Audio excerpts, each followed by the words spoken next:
Yes, hello, good morning. My name is Wesahana Pearson, and I'm making a recording for Black Asian Magazine. I'm here in Taiwan, and it's roughly 9 a.m. for me. It's 8:58 a.m. And for this brother right here, you're in Toronto, and it's 12 hours behind. It's 8:58 p.m. Correct. So first, for the site, brother, can you tell me your name?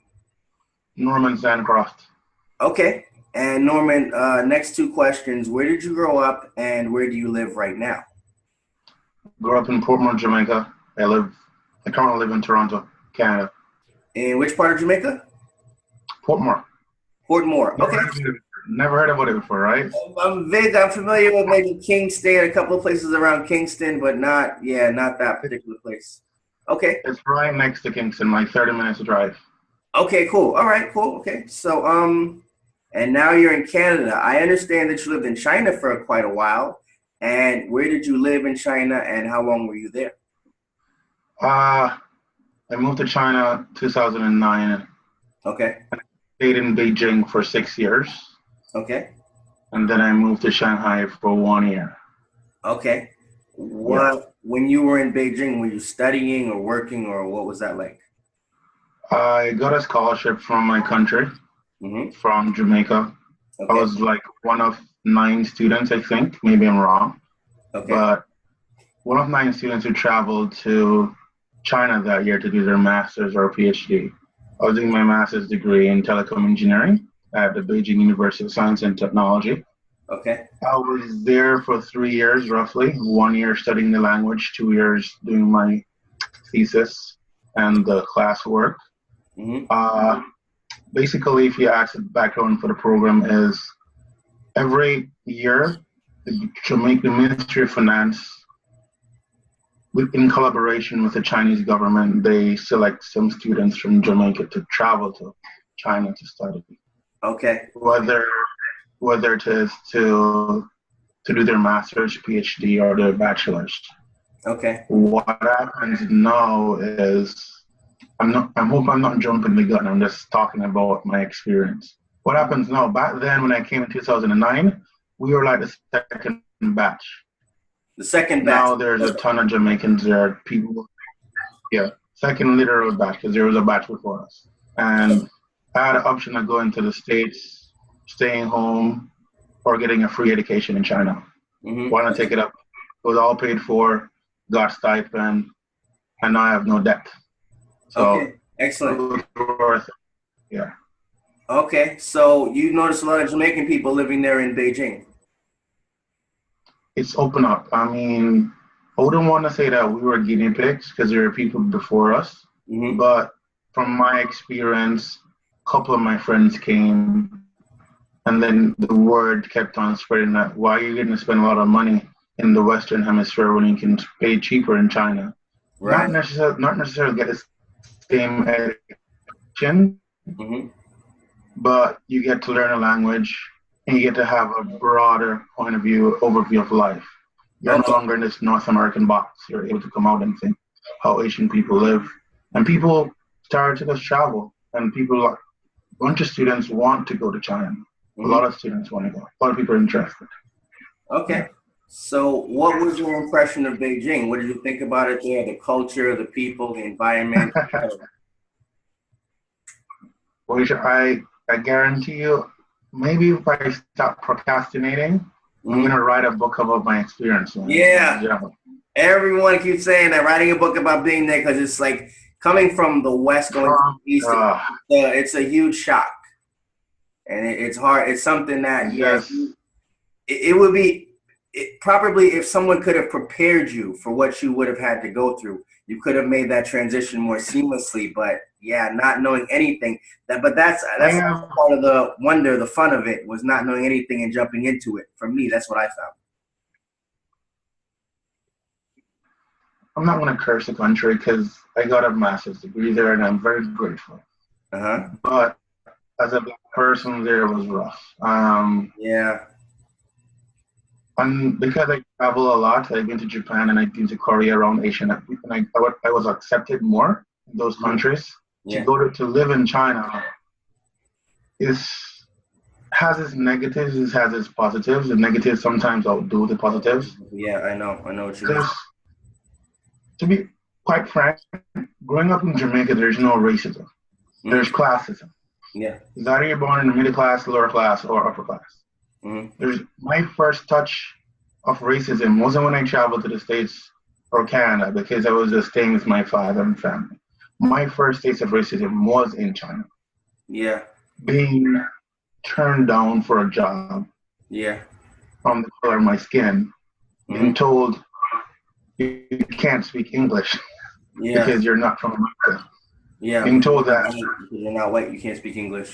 yeah, you're not white, so you can't speak English. Whereas, like, Going to an interview, people who are white who are from not from English speaking countries, they would be perceived as being able to speak English when they obviously can't. going to an interview with a white person, a white friend, Mm-hmm. who can't, that person can't speak English, and that person getting the job over you Mm-hmm. hurts. Yeah. So stuff like that, it makes you stronger, right? And Yeah. overall, you get to be friends with Chinese people who are open minded, but the way they think about black people overall, it Mm-hmm. hurts a lot. This is why I had to move because after a while, I was like, the kettle's ready to blow. Yeah. Yeah. You're at that boiling point. Kettle, Yeah. yeah, I was at that boiling point. I'm like, if one of these dudes say one more thing to me, I'm gonna knock him over. Mm-hmm. I was like that. But I Exactly. said I'm really grateful for the country. I'm really grateful to the country. I learned a lot of things. I met a lot of people. I came out of my box. I met a lot of friends. So it was a good experience overall. Okay. That way of thinking that you encountered there, do you think it comes from naivete, like people just don't know any better and it's not ignorance, they've been given a certain perception? Or do you think that underneath it is a kind of contempt or condescension? Is it that they're being naive and they don't know, or like they don't know and they're just expressing it in a childlike way? To answer your question, let me just ask you a short question. Yeah. Am I allowed to speak my mind Yeah, on the show, yo. or You're other allowed people? to be as raw, curse if you want to. Let it come out. This is for posterity's Yeah, sake. It's going into the future right now. We're talking into the future. Let it rip. plain and simple, Chinese people worship white people. Yeah. Okay. Yeah. That's just a plain and simple fact. The fact that they will break their necks to get a white person that they look at your skin color and they look at my friend who is, Jamaica, we're all mixed, right? Mm-hmm. They look at my friend who is light skinned and said he's not black. Yeah. He's something else. Yeah. Or they'll come to my skin and rub it off and asking if it's dirt. Yeah. Asking if I live in a treehouse. Mm-hmm. Asking if it rains in my country. Yeah. It's part of it is naivety, Mm-hmm. but part of it is just they have a gut feeling that all black people are poor Mm-hmm. and all white people are rich. Mm-hmm. And that to me is very stupid because my roommate in university there was from Congo. Mm-hmm. And that dude was getting like 2K US per week. Yeah. And he was flossing. Mm-hmm. I have to be teaching to make my money. And then this dude is from Congo. But people don't know that Africa, you have rich people that live there, princes. Yeah. And when you hear Chinese people say, oh, you guys are all poor, you guys don't have nothing. It's part of his naivety, but part of just being blatantly stupid and not just. Yeah. Thinking that you have the right to kind of look down on that person and it's okay. It's condoned. In their history also, bro. I speak Chinese fluently, so you get to understand the language. So even the fact that they call Africa Feijiao, Fei means nothing. The character means nothing. So basically in English it means nothing continent. Mm. When they look in America and they call them Meijiao, meaning that the character means beautiful. Yeah. All that stands in the history that, hey, Africa has nothing. America has everything. And so when you read that Chinese history, when you really go into it, their connection with Africa and their trading with Africa, they really know. They know how much wealth is in Africa. Yeah, I think that might be an advent of the modern era because there's a history of Africa sharing wealth with Asia, with China specifically. Yeah, Would you man. say that like the big cities that I don't know where else you travel to in China, and we're gonna come up to that question in a minute, but like, would you say that there's a difference in the city people and the people who live in maybe second or third tier cities, and also the rural, more remote areas? Is there a difference in mentality between these different regions or locales in China? Plain and simple. My best friend lived in one of those cities near Changsha. Changsha, okay, okay, When he came to Beijing, he told me one question. He told me this directly. You're not living in China. That's why he yeah, basically told me, you're not living in China. yeah, This poor buildings, um, you're not living where I'm from, there's just poor people. yeah, And they're, to they're be more, honest, yeah, they're more naive and they're more willing to learn. They'll come to you and be more friendly to you. mm-hmm, And I don't want to put it in a box to say all of them are like that because mm-hmm, when I'm in Beijing, you have the YD Rans are the persons who come from the other cities. They're the ones that are flashing their phones in front of you and mm-hmm, taking pictures of you.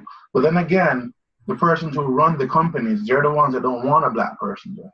The mm-hmm, rich person, that they act like they know a lot, but yeah, they don't respect you as a black person. So it's all across the border.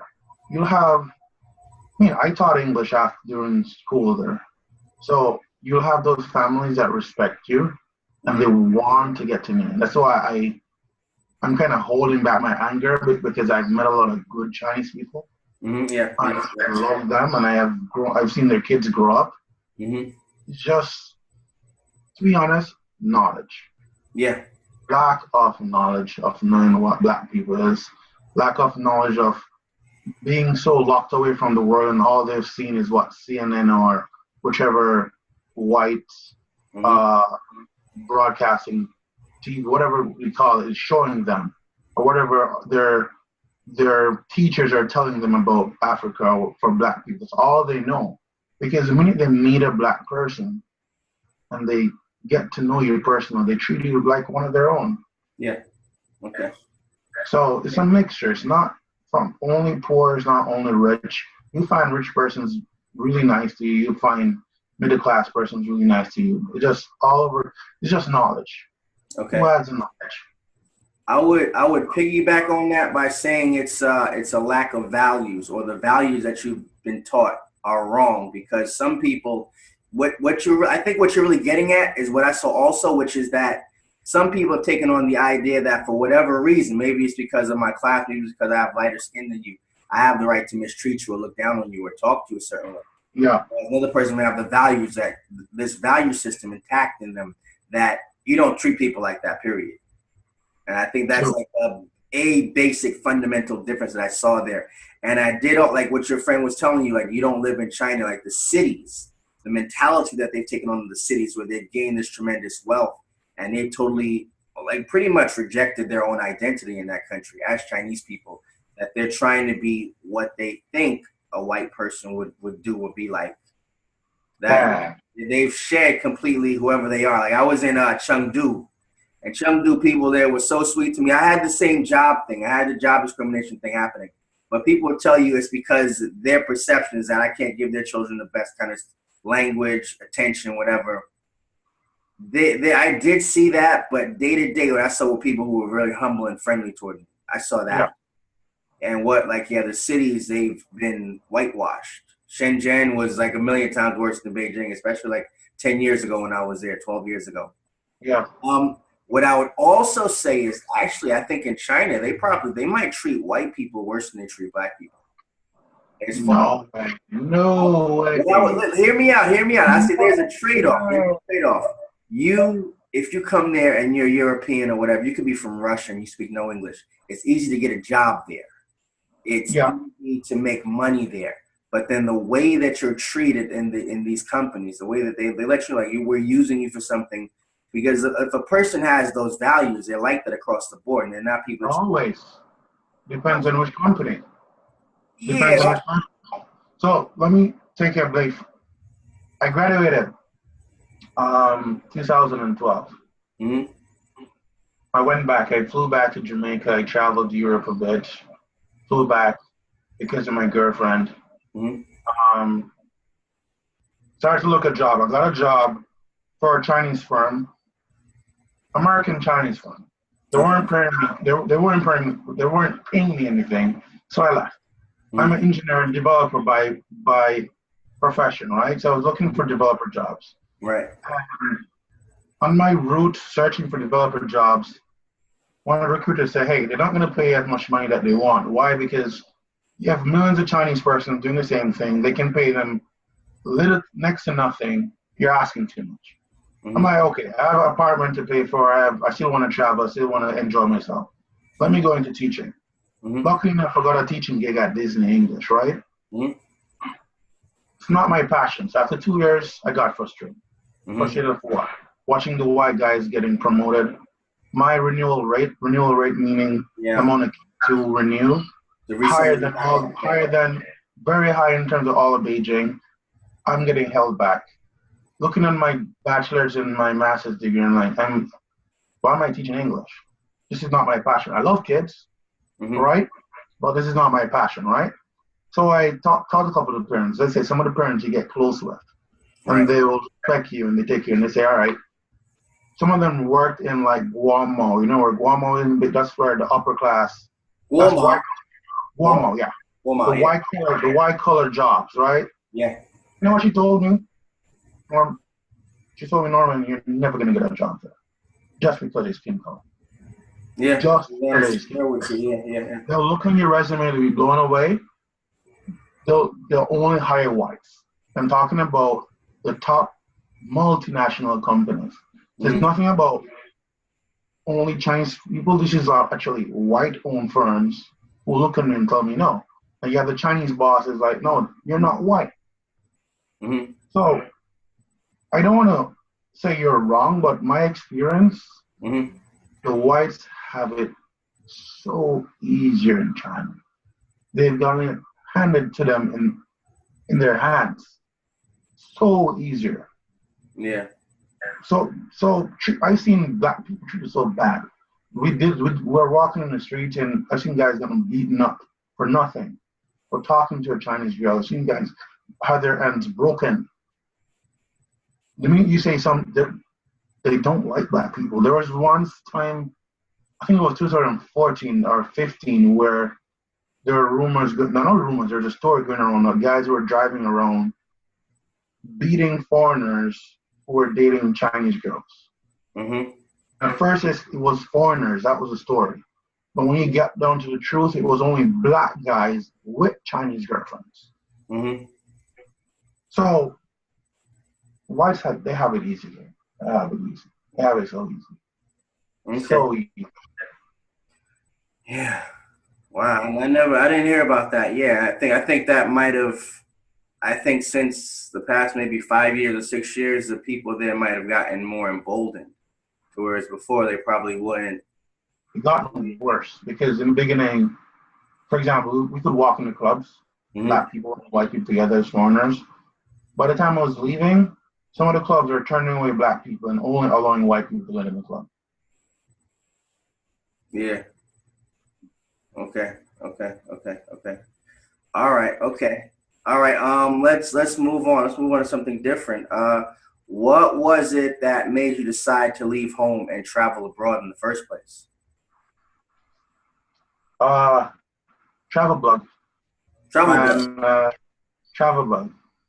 Okay. And I told you I applied to FIU, Florida International University. I Okay. applied to University of West Indies Mm-hmm. to do my master's. I was working and I got through to both universities and I was shortlisted to get a scholarship in FIU. Mm-hmm. However, the recession happened.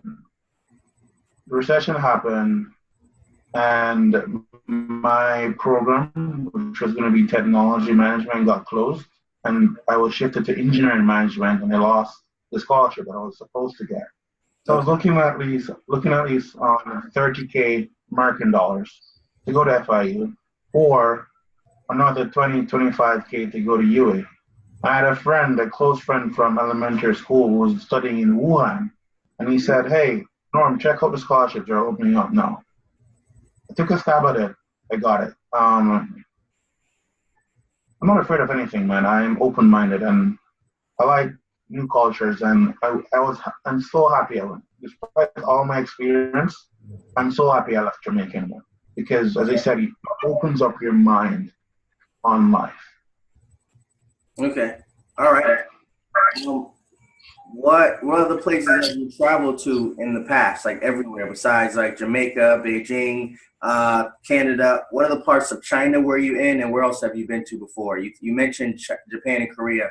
Are there any other places? I've went to Harbin, that's in China, north of China. Yeah. Rice, I've been to Guangzhou, Shenzhen, Hong Kong, Macau, Hmm. Changchun, all over China, right? They do normal tourist stuff. Uh, Thailand, Philippines, Indonesia, Singapore, Malaysia, uh, Kazakhstan, Russia, Hmm. South Korea, as I told you, Japan.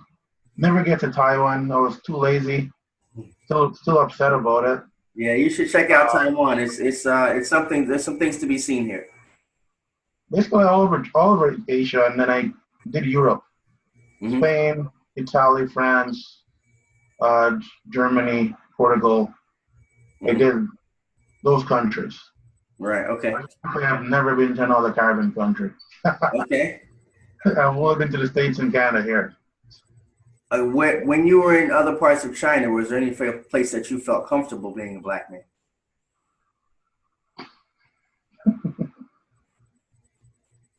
Uh,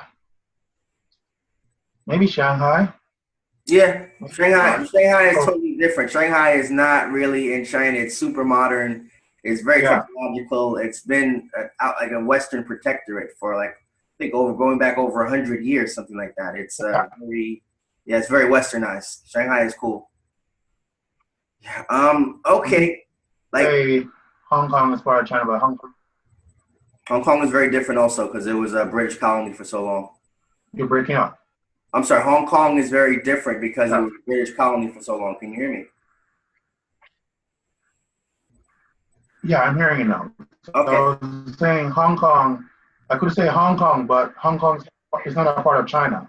It's different. Macau is different, Yeah. but Shanghai is a part of mainland China, so I'll say Shanghai. Yeah. Okay. All right. Cool. Okay. Can you briefly give me a kind of compare and contrast?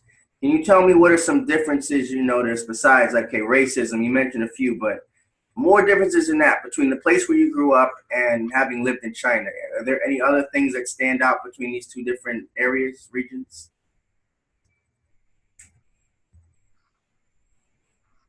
Apart from racism, Yeah, yeah. But anything else? apart from racism, Yeah, yeah. Is there anything else? uh, diversity. Okay. So you would say Jamaica So is more diverse. Jamaica is no. Beijing is more diverse in terms of people. Okay. And Beijing is also, I think, So I'm not sure you'll the see people from population. Palestine, from Africa, Yeah. from South. Ah, okay. Hang on a second. Hang on a second. My internet connection is messing up.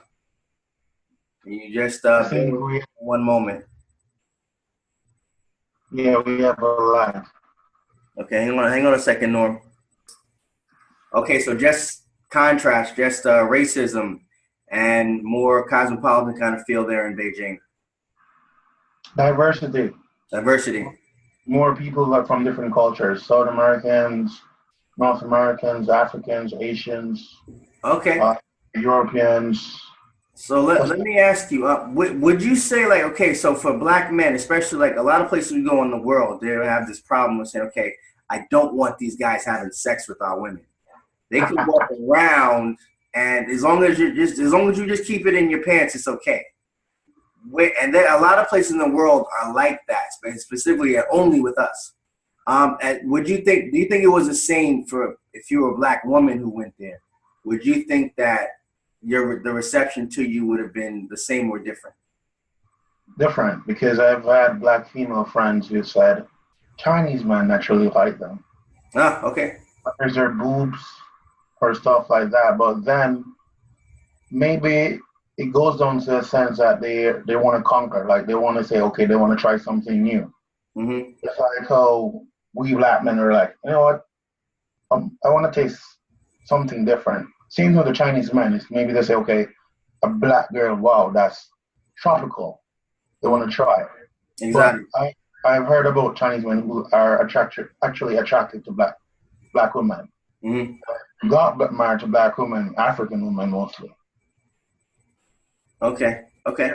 And also following up, piggybacking on that question, where do you see this going? Because, like I said, I think maybe about 10 years ago, people in China would not be so emboldened as to actually physically put their hands on a foreign person, and especially a black person.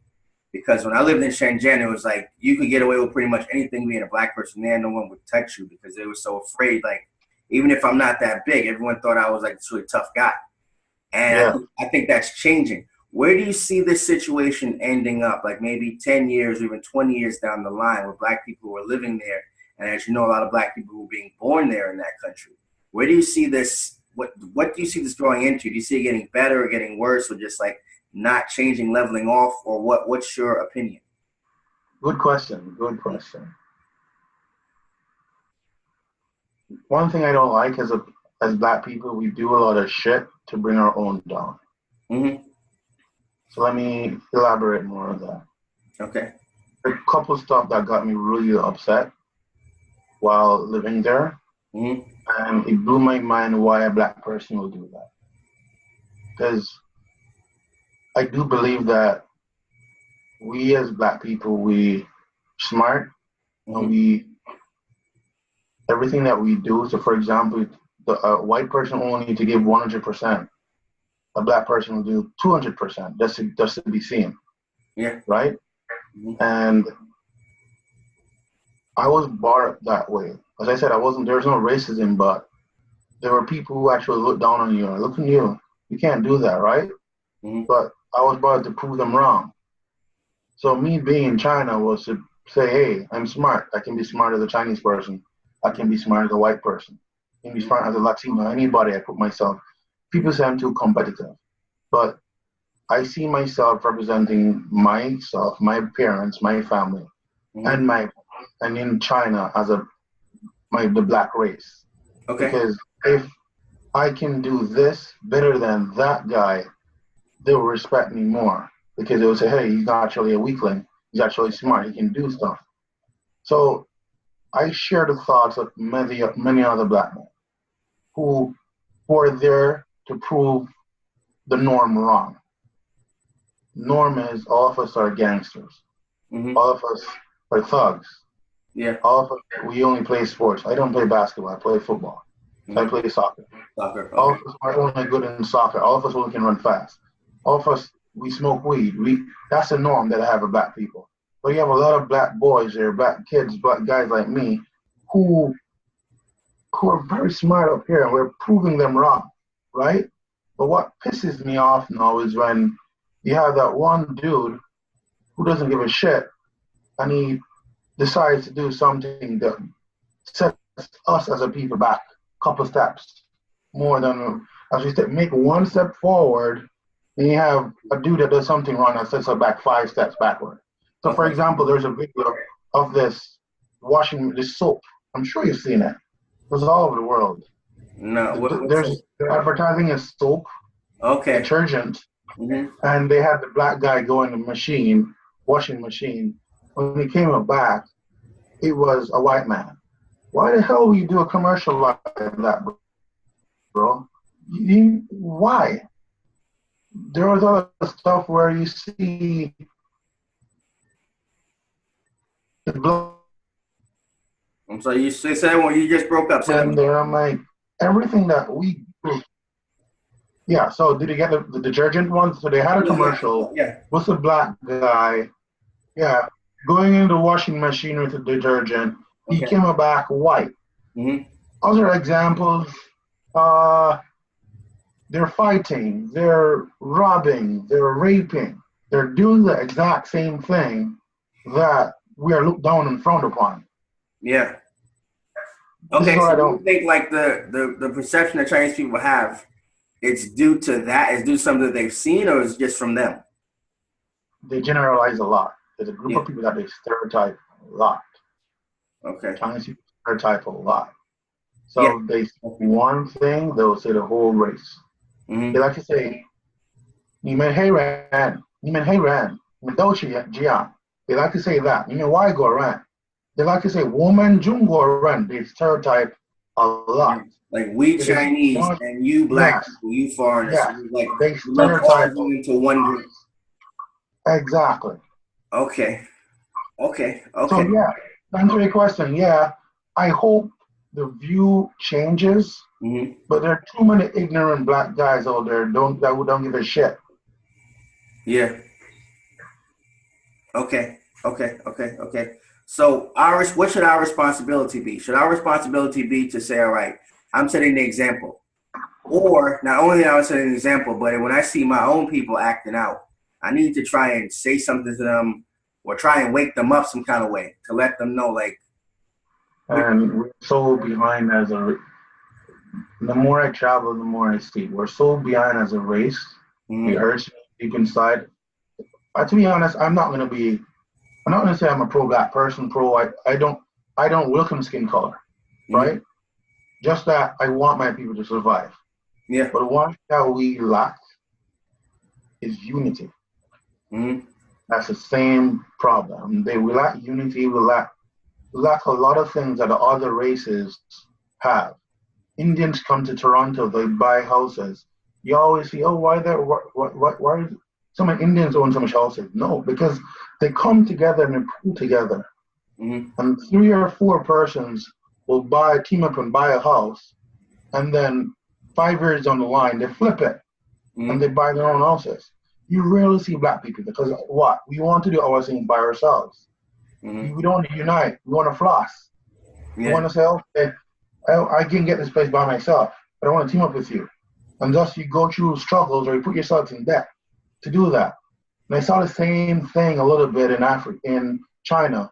Even recently with me and Marche, she hired, before I jumped on board with the company, she mm-hmm, hired a black web development company, right? mm-hmm, And I came on with my nose and my knowledge of the IT industry, and they were doing a horrible job. And they okay, were taking actually advantage of her. And she said, own your own sister here, right? The site wasn't being developed properly. And when I started to call them out on it, they started to be unprofessional. okay, And it's like that where Marche wanted to give back to the black community, but mm-hmm, then the unprofessionalism. And I don't know how you were brought up, but in Jamaica, this is one thing, this is one motto. If I come to your shop today, mm-hmm, if you treat me good, I am gonna come back to you every friggin' week. mm-hmm, okay, okay, yeah, I tell all my friends that I don't. Is people always ask you why you keep on buying the same food, the same thing? No, because that person treated me well. mm-hmm, yeah, And until that person messes up with my relationship, I'm not gonna leave. That's why we go to the same barbers. That's why we go to the same supermarkets because you know that you get a certain service. And consistency, that's what when I spoke to the guys, I'm like, hey, we came to you. She shouldn't have even come to you in the first place because she could have come to me and I could have created a website for her. But she mm-hmm, started off with you guys. Give her some customer service. Go beyond. If their excuse was she didn't ask for this, so I didn't give it to her. And I'm like, dude, you're knowledgeable in this area. She isn't. mm-hmm, If you know that she didn't ask for this and this is a necessity for a website, give it to her. okay, This is how you build your customer base. mm-hmm, They ask for this, you give them more. Unity. And I see it okay. a lot of times, man. We rather floss and show off on one another than to just unite. Okay. So that runs us right into the next question. Like, what kind of work are you doing right now? And try to go into as much detail as possible. Just feel free to plug away and let me know about this particular project that you have going on. I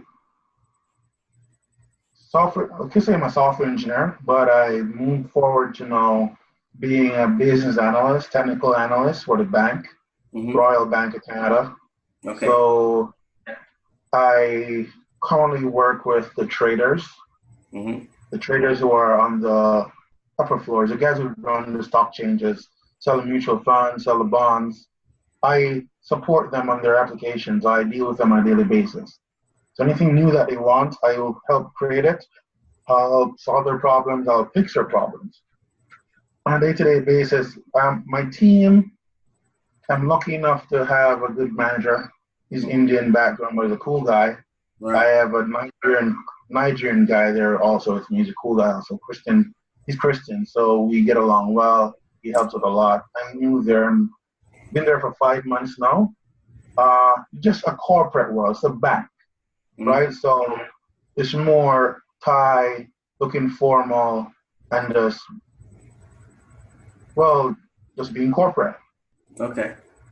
Yeah, what I'm getting along with Marsha now is when I moved to Canada, I said to myself, yeah, I want to work, but I have an idea to link my Mandarin skills or whatever I learned from China to open up a company. And it so happens while me and Marsha, we never even actually met. I just knew her from one of the Jamaican groups in Shanghai. Okay. And we just became good friends because we just connected. And she shared her idea with me because she was moving back to the States. And I'm like, yo, that's exactly what I wanted to do. Let me join you. Let me be the tech person. Let me help you with this journey. Let me be a partner, right? I might not be a full teacher, I might not have a full educational background like you have, but I can add to the company with my knowledge of what I know that you might not know. The plan is for me to run the Canada side of it, to get students who want to study abroad, want to study in China specifically, to get them on board, get them a scholarship. Okay. Give them a chance to not be in debt when they're finished with school. Because a scholarship, a lot of the thing is the scholarships because people don't know about it. If my friend didn't tell me about that scholarship in 2009, I would have been in debt now because he told me. People don't know there's tons of scholarships out there. All you have to do is apply. But it's just that the information is not readily available. Okay. All right. Okay. Thank you for sharing that. While you were in China, what kinds of jobs or businesses did you see other Black people involved in this country, in that country? In China? Yep. Or in Asia in general? Mostly diplomats. Diplomats in Beijing? Yeah. Like diplomats, teaching English, of course, but DJ, promoters. But I've seen diplomats because, I tend to get around and know people a lot, so I know diplomats, persons who work with the embassies there, the Mali embassy, the Zimbabwean embassy, and these people are well off. These people are doing good because they are professionals.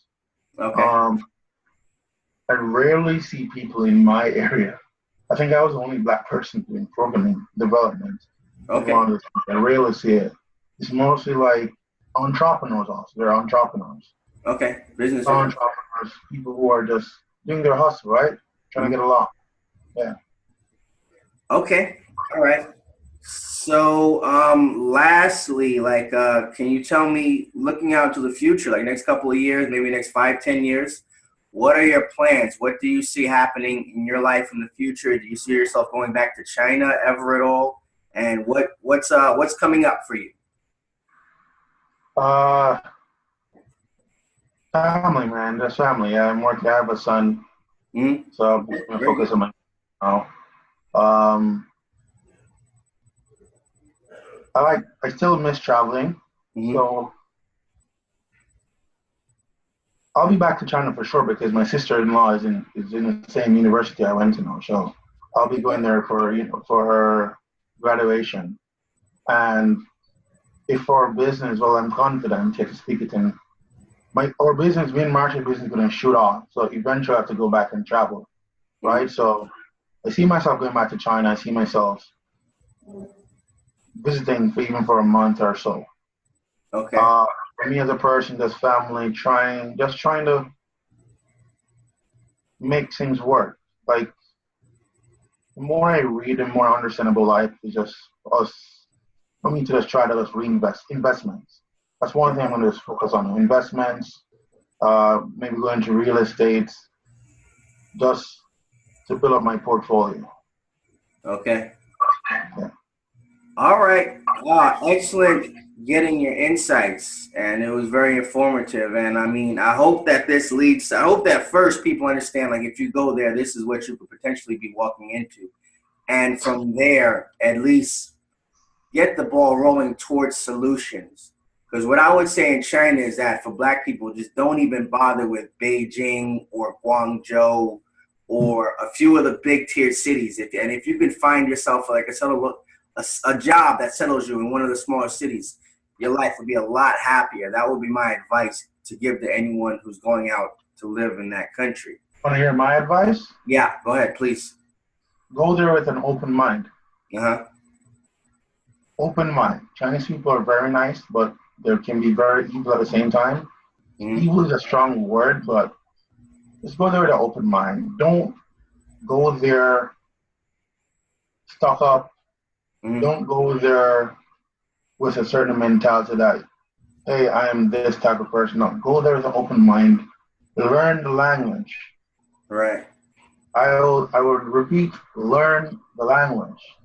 I, Okay. the amount of persons I've blown away with speaking Mandarin in my office, they're literally jealous of Yeah. me. I'm more Chinese than some of the Chinese persons that I work that were born in Canada. Yeah, of course. Yeah, yeah. Learn the language. A Jamaican who speaks Chinese, Hmm. whatever, American, a Kenyan person speaking Chinese, you're a Black person speaking Mandarin. Yeah. You are marketable. Okay. And that shows that immediately why, not only because you're going to be marketable, Chinese people respect you more And when you. you learn their language because you can speak their tone. Mhm. They, when you speak English to them, they'll, whatever. But when you speak Mandarin to them, they will level with you. Okay. They will invite you home to dumplings. They will treat you as a family. As I tell you, you have the negative, ignorant ones that no matter what, they'll look down on Black people. But you have the ones, the Chinese persons who are willing to learn because they know they lack knowledge about Black people. So they want to know your life. And how are they going to know if you don't speak their language? They will come to you and talk to you more. What kind of food you eat? What kind of lifestyle you're living there? Tell me more. I want to hang out with you. I want to go eat food. They'll find you more interesting if you learn the language. That's my thoughts and that's my recommendation. Be open-minded, learn the language. Okay. All right. Cool. Anything else you want to share or just put out there or plug or anything like that? Any other little statements? Nothing else, man. It's time to interview. No Yeah. pushback. Okay. Let's wrap it up right there. Thank you very Cool. much. All right.